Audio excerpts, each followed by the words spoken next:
Comrade Mikhail Makovanovic, head of the Armed Forces Staff and a state authority, reports that everything is ready for the expanded session of the Collegium. Chief of the General Staff Valery Gerasimov. Good afternoon, comrades.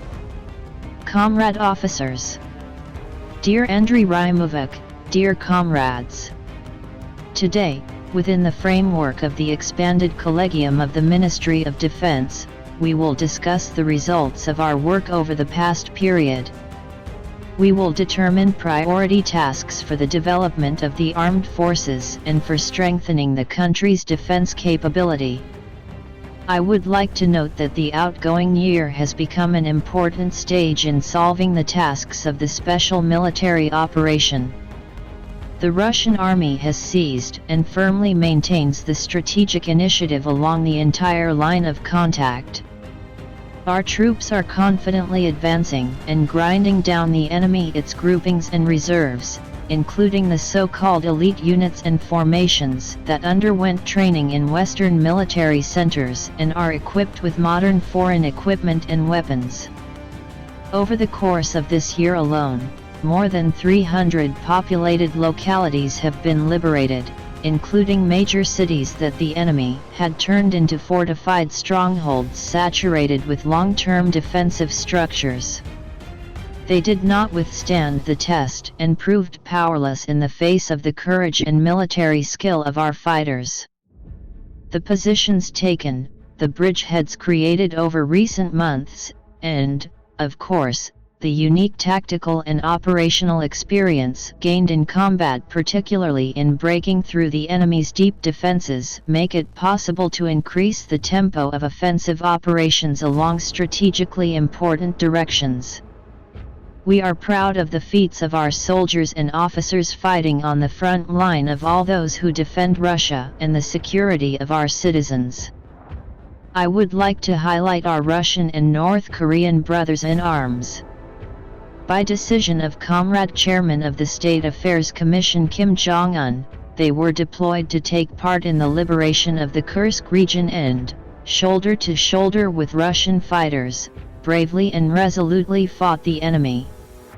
They also took part in large-scale and extremely complex operations to clear mines from the liberated land of Kursk. It is our duty to always remember all our fallen comrades in arms, to support their families, their children and parents. The state will do everything necessary for this. I ask you to honor the memory of those who fell for the motherland with a minute of silence. Thank you.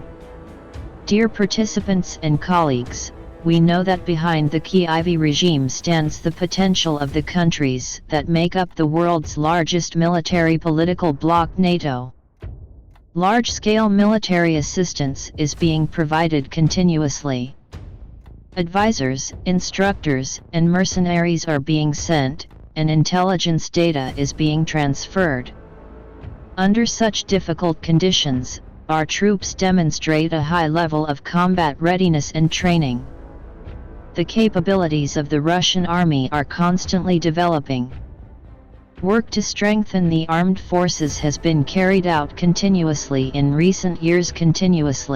I emphasize with regard to improving their force structure, achieving qualitative improvements in the system of military command and control, as well as in operational and combat training.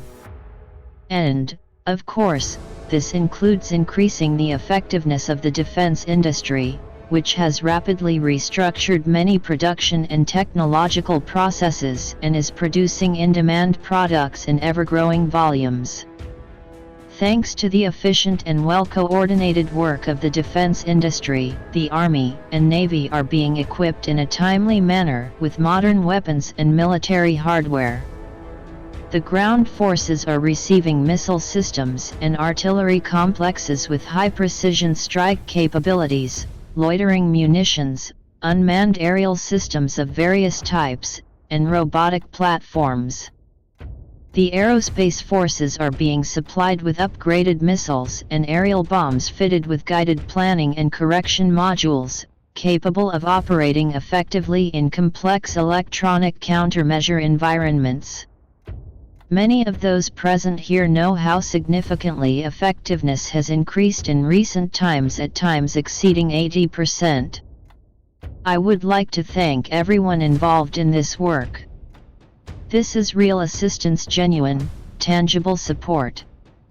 This year, the Navy has been reinforced with new submarines, including the strategic missile submarine Niez Pozersky, as well as 19 surface ships and auxiliary vessels.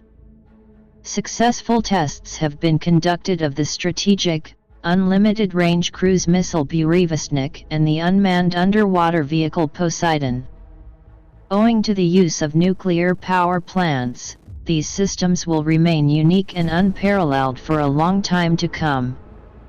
They will ensure strategic parity, security, and Russia's global standing for decades ahead. Forward, we will continue to work on these systems.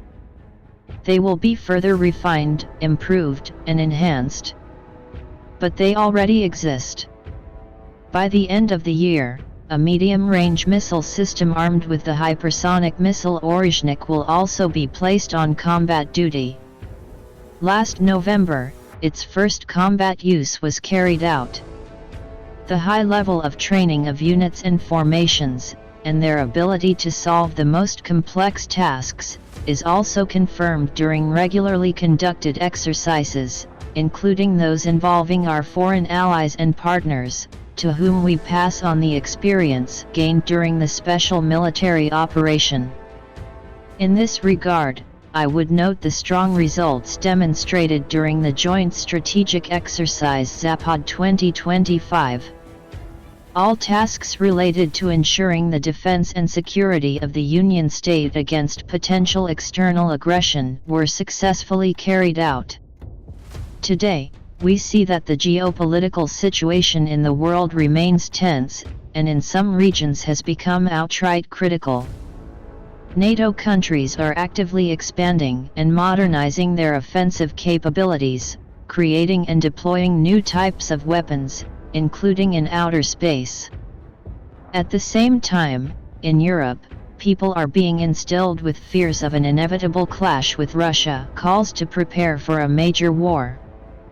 Various figures who either held, or still hold, responsible positions appear to have simply forgotten about responsibility.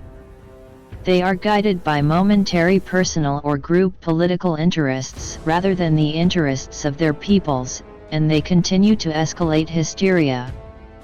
I have said repeatedly, claims of some supposed Russian threat to European countries are lies, nonsense, sheer nonsense. But this is being done deliberately. The truth is that Russia, even in the most difficult circumstances, has always sought right up to the very end, as long as even the slightest chance remained, to find diplomatic solutions to contradictions and conflicts. Responsibility for the fact that these chances were not used lies entirely with those who believed that Russia could be spoken to in the language of force. Even today, we stand for building mutually beneficial and equal cooperation with the United States and European countries, and for forming a unified security system across the entire Eurasian region. We welcome the progress that has emerged in dialogue with the new U.S. administration. Unfortunately, the same cannot be said about the current leadership of most European countries.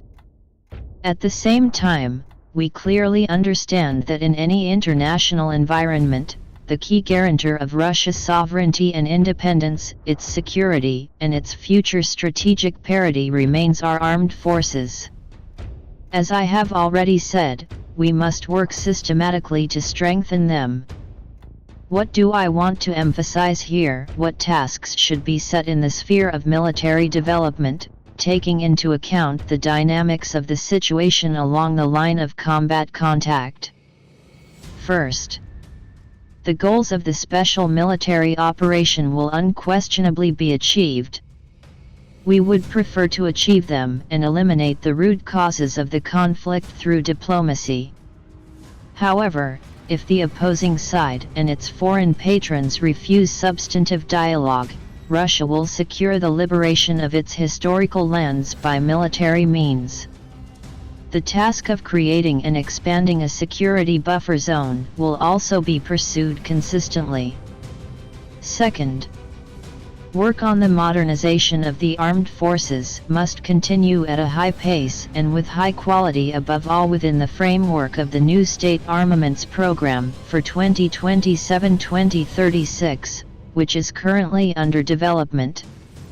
As I have repeatedly stated, the experience of the special military operation, new trends in combat tactics, and rapidly evolving military technologies must be taken into account to the fullest extent.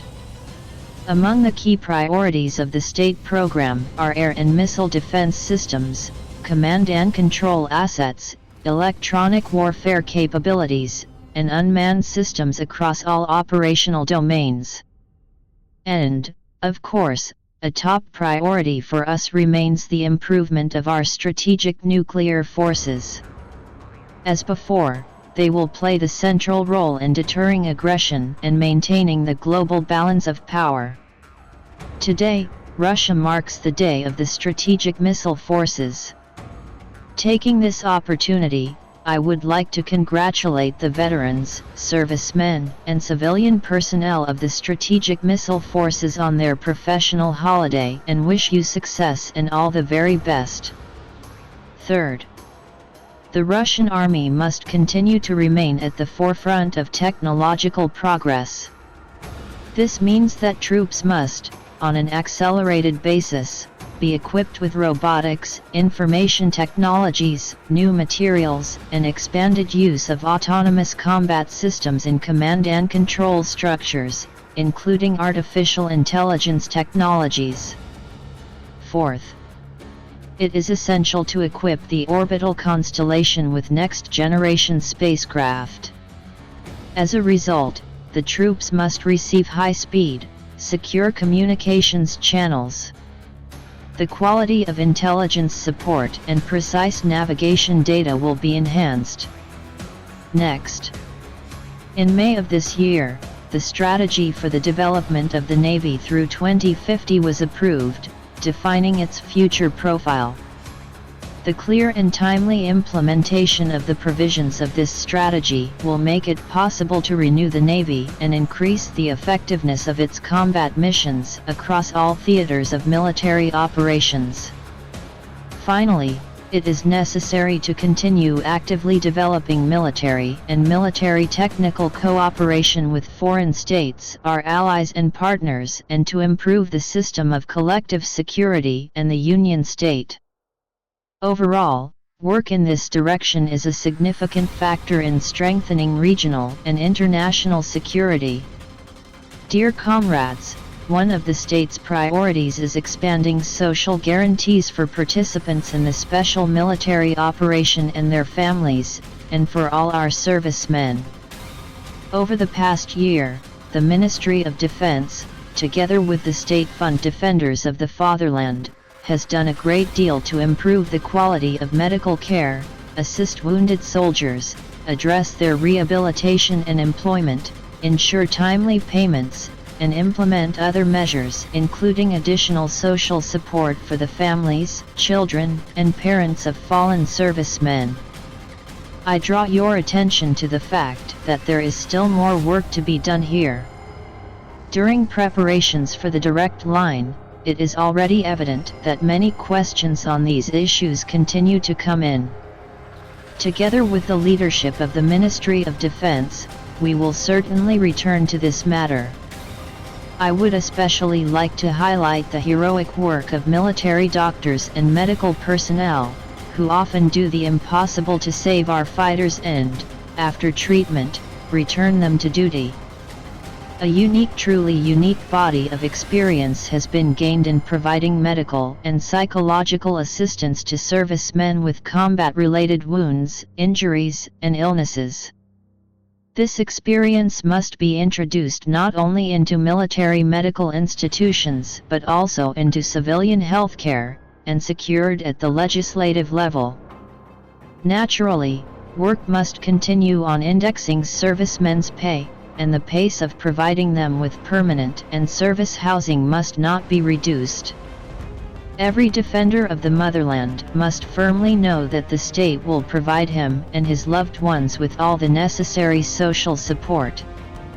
In conclusion, I would like once again to thank the soldiers and officers who are now on the front line, all participants in the special military operation, for their heroism and self-sacrifice. I wish the leadership, all personnel, and civilian staff of the Ministry of Defense new achievements in serving the motherland and our people. I am confident that you will continue to stand reliably guard over Russia's sovereignty and security. Thank you for your attention. Thank you. The floor is given to Andriy Romitov. Andriy Romitov. Comrade Supreme Commander-in-Chief, dear comrades. At last year's meeting of the Collegium, 10 priority areas of activity for the Ministry of Defense were identified. They remain relevant for the near future as well. Today, we will sum up the results of their implementation and define tasks for 2026. The first priority area is ensuring the achievement of the goals of the special military operation as defined by the Supreme Commander-in-Chief. Throughout the year, the armed forces have confidently maintained the strategic initiative and have conducted active offensive operations in virtually all directions. As Vladimir Vladimirovich noted, over the year, more than 300 populated localities were liberated, covering more than 6,000 square kilometers of territory. This exceeds last year's results by 1/3, with the rates of advance of the East, Center, and West force groupings increasing by 1.5 to 2 times compared to 2024. Behind these figures lies a qualitative outcome. The Kursk region has been liberated. Key defensive hubs of the Ukrainian armed forces in Donbas and Zaporizhzhia have been eliminated.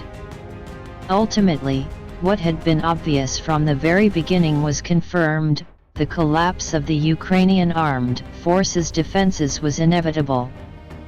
At last, even Kyiv's Western curators clearly understand this. I will now dwell on the results of the actions of the force groupings. The Vostok North grouping liberated the major border city of Volchansk, and the creation of a security zone in the Kharkiv and Sumy regions is ongoing. As a result, the threat of enemy incursions into the Belgorod, Kursk, and Bryansk regions has been reduced. This has made it possible to begin demining operations. More than 150,000 hectares have already been cleared, and around 3 million explosive devices have been destroyed. The restoration of social infrastructure has begun.